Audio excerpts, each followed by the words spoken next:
আমার পিছনে দেখতে পাচ্ছেন এটি চন্দ্রডিঙ্গা পাহাড়। এই প্রান্ত থেকে শুধু ওই পাহাড়ের চূড়াগুলোই দেখা যায়।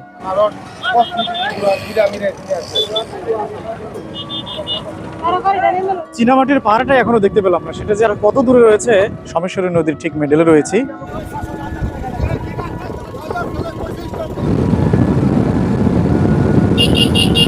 এই জায়গাটির নাম হচ্ছে সাত শহীদের মাজার লেঙ্গুরা।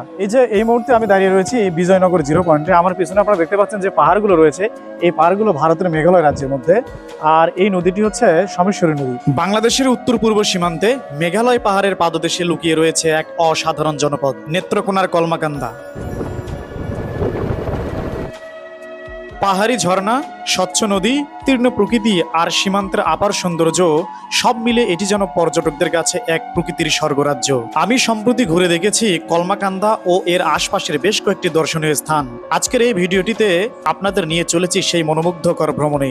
চলুন আজকের ভ্রমণটি শুরু করা যাক। তো আমরা আজকে যাচ্ছি অনেকেই গাইবান্ধার গোবিন্দগঞ্জের ফুলবাড়ি এলাকা থেকে। দর্শক দেখতে পাচ্ছেন এই যে একটি বাস ভাড়া করা হয়েছে। গ্রুপের অন্যান্য ট্যুর মেম্বাররা একটু পরে এসে উপস্থিত হবে।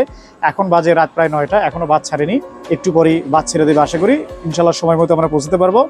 আর আমার সঙ্গে অনেকেই এখানে এই ট্যুরে যাচ্ছে। এই যে আমার সঙ্গে রয়েছে, এই যে আমার বাম পাশে প্রথমে সালাম রয়েছে, তারপরে রয়েছে নুরুল, তারপরে এই রয়েছে মাসুম, তারপরে এই যে সুমন রয়েছে, আরও আসবে। এবং আমার পিছনে আমার বন্ধু ক্যামেরাম্যানের দায়িত্ব পালন করছে মোহাম্মদ হাবিব।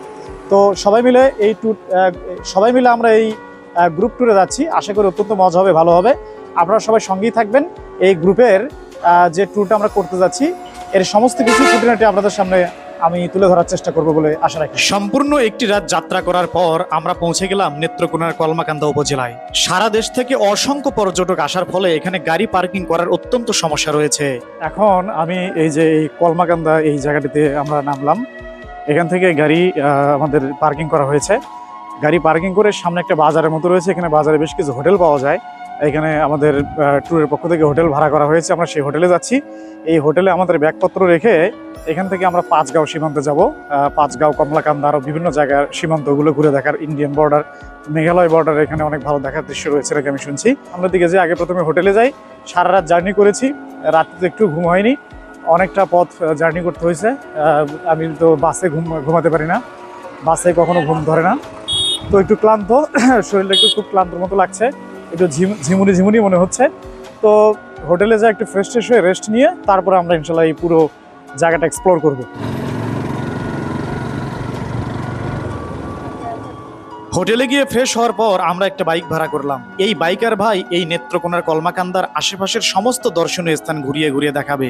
সর্বপ্রথম তিনি আমাদেরকে নিয়ে যাবেন সুসং দুর্গাপুরের চীনামাটির পাহাড়ে, যা স্থানীয়ভাবে সাদা পাহাড় নামেও পরিচিত। কিন্তু সেখানে যেতে গেলে প্রথমে পেরোতে হবে খরস্রোতা সোমেশ্বরী নদী। আমার পিছনে আপনারা যে নদী দেখতে পাচ্ছেন এটি হচ্ছে সোমেশ্বরী নদী। যে সোমেশ্বরী নদীর কথা আপনাদের তখন বলছিলাম, এই সোমেশ্বরী নদীটি পার হয়ে আমাদের সেই চীনামাটির পাহাড়ে যেতে হবে। এখানে অনেক মানুষ অপেক্ষা করছে। এই যে আমার পিছনে দেখুন, এখানে বাইকের ভাইরা রয়েছে। এই বাইকগুলোতে চড়ে আমরা এখানে আসলাম কমলাকান্দ থেকে।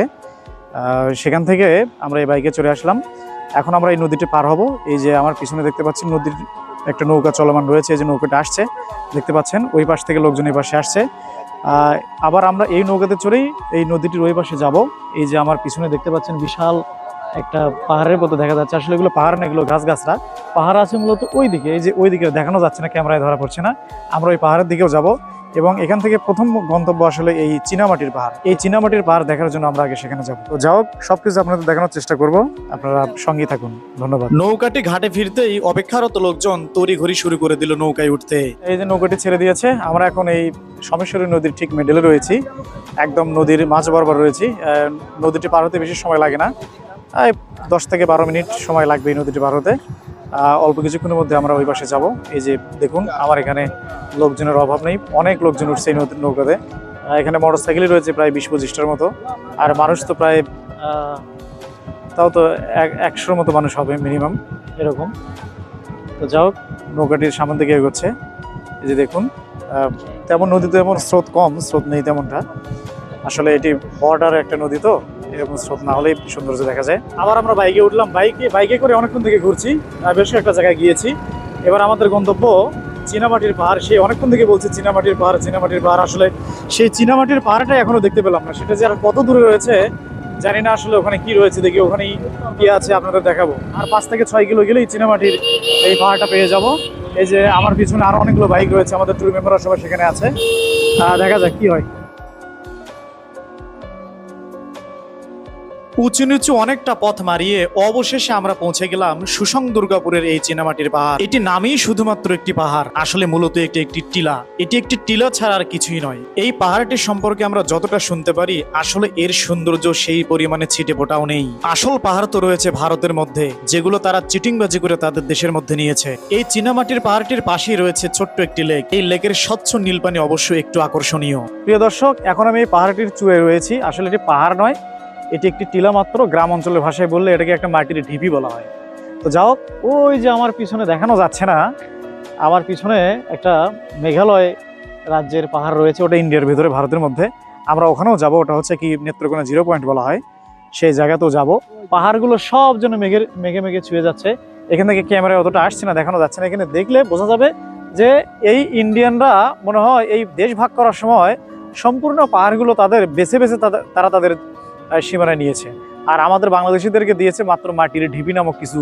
এই পাহাড়ে আসলে এর আগে এই চীনামাটির পাহাড় যেটাতে আমি দাঁড়িয়ে রয়েছি, এটি নিয়ে অনেক ভিডিও দেখেছিলাম, অনেক রিপোর্ট পড়েছিলাম, অনেকের মুখে অনেক কথা শুনেছিলাম। আসলে এই ভিডিওতে যতটা মানুষ হাইলাইট করে, বিষয়টা এতটা মোটেও নয়। এই ভিডিওতে যারা কন্টেন্ট ক্রিয়েটর রয়েছে, আমি তাদের প্রতি সম্মান রেখে কথা বলছি। কিন্তু এই পাহাড়টিকে তারা যেভাবে হাইলাইট করে, আসলে পাহাড়টি অতটা মানে গর্জিয়াস নয়, এতটা মানে জাঁকজমকপূর্ণ নয়।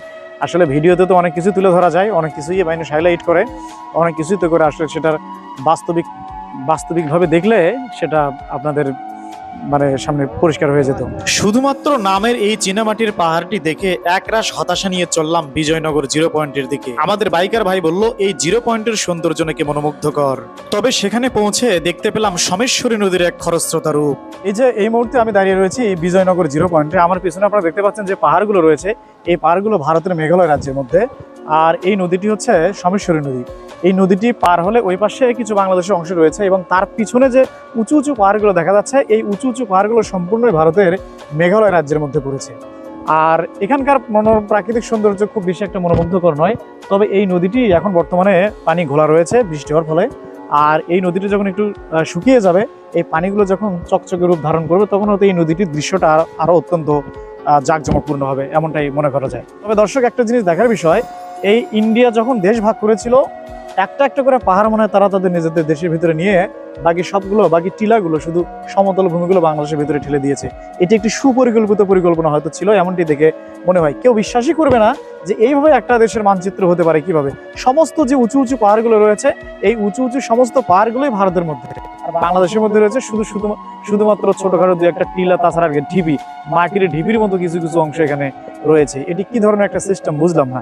আসলে কিভাবে যে আসলে দেশের মানচিত্রটা তৈরি করা হয়েছিল, এটি আসলে আমার বুঝে আসে। এই বিজয়নগর 0 পয়েন্ট ঘুরে আমরা চলে আসলাম লেঙ্গুরার 7 শহীদের মাজার নামক একটি স্থানে। মহান মুক্তিযুদ্ধের সময় এখানে পাক হানাদার বাহিনীর হাতে শহীদ হয়েছিলেন 7 জন বীর মুক্তিযোদ্ধা। তাদেরকে এখানেই সমাহিত করা হয়, এবং এর ফলে এই জায়গাটির নাম হয় 7 শহীদের মাজার। তবে এখানকার সবচেয়ে ইন্টারেস্টিং বিষয় হচ্ছে এখানকার বাংলাদেশ ও ভারতের সীমান্ত রেখা। পর্দায় আপনারা যে চিত্রটি দেখতে পাচ্ছেন, এটি ভারত, এবং এখান থেকে একটু মাথা ডান পাশে করলে এটি বাংলাদেশ, এবং মাথাটা আরেকটু ডান পাশে ঘোরালে ওই পাশে পাহাড় দেখতে পাচ্ছেন, এটি আবার ভারত। এ এক আজব সীমানা রেখা। সেখান থেকে আমরা চললাম কলমাকান্দা, পাঁচগাঁও, চন্দ্রডিঙ্গা পাহাড় দেখতে। এই কলমাকান্দা উপজেলার যতগুলো দর্শনীয় স্থান রয়েছে, তার মধ্যে এই চন্দ্রডিঙ্গা পাহাড় সবচেয়ে উন্নত, মনোমুগ্ধকর। অবশেষে নেত্রকোনা সফর মনে হচ্ছে সফল হতে যাচ্ছে। আমার পিছনে দেখতে পাচ্ছেন, এটি চন্দ্রডিঙ্গা পাহাড়, এটা পাঁচগাঁও চন্দ্রডিঙ্গা পাহাড়। দর্শক, এই নেত্রকোনা সফরে আসলে সবচেয়ে এই চন্দ্রডিঙ্গা পাহাড়টি খুব কাছ থেকে দর্শন করা যায়। যদিও আসলে এই পাহাড়টি ভারতের মধ্যে অবস্থিত, কিন্তু বাংলাদেশের লোকজন এই যে আমি এখানে যেখানে দাঁড়িয়ে রয়েছি, এই বিশাল একটা খোলা জায়গা, এটি অনেকটা নো ম্যানস ল্যান্ডের মতো। সামনে বিজিবি চেকপোস্ট রয়েছে, বিজিবিরা এখানে বাংলাদেশি দর্শনার্থীদেরকে এখানে প্রবেশ করতে দেয়। তো এই দৃশ্যটি দেখতে সত্যি অত্যন্ত চমৎকার লাগছে। আসলে আমার ভাষায় প্রকাশ করার মতো এই অনুভূতি না। এতটা অনুভূতি হচ্ছে আমার মধ্যে, এতটা ভালো লাগা কাজ করছে, যেটি আমি আপনাদেরকে ভাষায় প্রকাশ করতে পারবো না। আর এই বিশাল পাহাড়, এই পাহাড়ের বিশালত্ব আসলে ক্যামেরায় ফুটে তোলা সম্ভব না। একমাত্র আপনারা যদি স্বচক্ষে এখানে সেই পাহাড়কে দর্শন করেন, তাহলে আপনারা বুঝতে পারবেন এর সৌন্দর্য, এর বিশালতা কেমন। চমৎকার লাগছে, এটি দারুণ।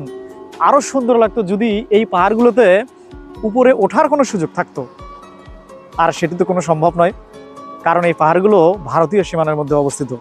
যদি তারপরেও আরো একটু কাছে আরো একটু নিকটে গিয়ে এই পাহাড়গুলোতে উপরে উঠে এগুলোকে দর্শন করার যদি কোনো সুযোগ থাকতো, এটি অত্যন্ত চমৎকার হতো। তবুও তারপরও বলবো, যতটুকু এই পাহাড়গুলোকে দর্শন করা যায়, এই চন্দ্রডিঙ্গা পাহাড়কে দর্শন করা যায়, নেত্রকোনার এটি সবচেয়ে বড় পাহাড়। অর্থাৎ নেত্রকোনা সফরে আসলে এই চন্দ্রডিঙ্গা পাহাড়টি আপনি সবচেয়ে কাছ থেকে দর্শন করতে পারবেন, এবং এটি দেখে আপনার চোখ জুড়িয়ে যাবে।